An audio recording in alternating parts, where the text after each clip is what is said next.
Salutations everybody, this is IgbarVonSquid making a splash, and if you're an adventure map maker, this video is for you. If you want the awesome cinematic openings that you see in other video games, then this might be what you needed for your adventure maps. So, without getting too far into the explanation quite yet, I'll just press this button and I'll let you watch the cinematic to my not actually existing adventure map, The Village.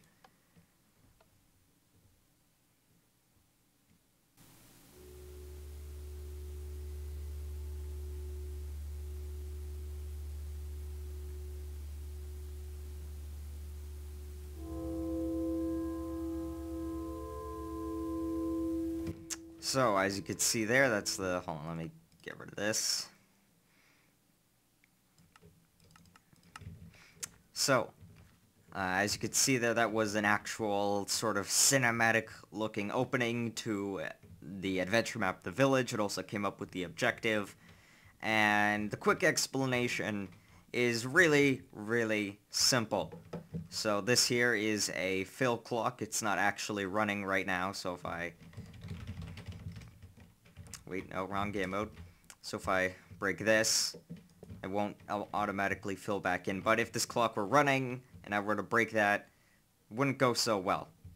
So, these three command blocks, during each segment, will be cloned into the space. Right now, it's just made to keep your view locked on the safe room sign that's all the way down there. But, this one makes you, cause it's relative to your position, so it brings you back 0.5 a meter every game tick. I think that's how fast this clock runs. It's 20 times a second, if I recall. So, it's relatively smooth. You could make it a bit slower and it would look a lot smoother, but then of course it'd be going slower and you don't really want to waste too much of people's times with cinematics. This one... which one is it? This one. So, this part over here on the end, with the tilde, that makes your view look downward on the Steve statue. And then this one, kind of tricky to explain, but it's basically set in such a way that it has that nice sort of smooth transition into the Steve statue over here. And, you know, you take up his headspace and then he gets decloned. But at the beginning of the cinematic, he's cloned into that position there and then decloned at the end. So that's the basic explanation of it. There really isn't much more to it. I mean, there's all these other command blocks, but most of them are fancy things like, putting all the players in spectator mode. So you are actually in spectator mode. I think you can see your head if you go in third person. So I'll just kind of try and... So if I go in third person here... Yeah, you can see your head kind of invisible and floating there. Very strange looking, I gotta say. Oh, this part's gonna be freaky. Ugh. It's kind of startling to see a floating head do that, but you can do it. Let's get rid of this. So that is the basic explanation, you know. Again, there's all this other stuff. I think the important concept is the transition where your screen goes completely black.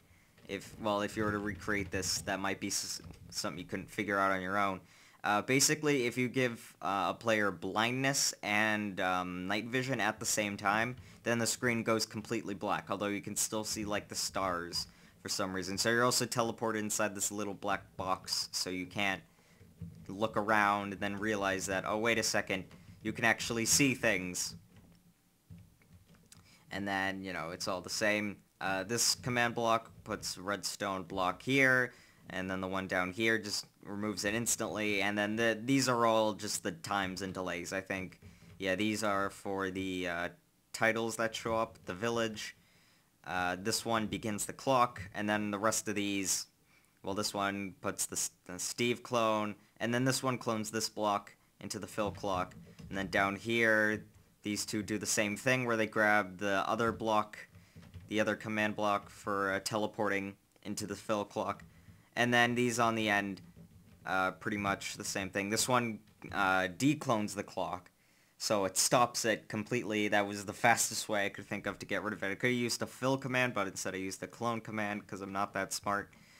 This one gets rid of the Steve statue. This one clones in a new clock. This one puts you in adventure mode, and then this one, these three do the objective. So that's a quick explanation. Hopefully it helped if you make your own adventure map.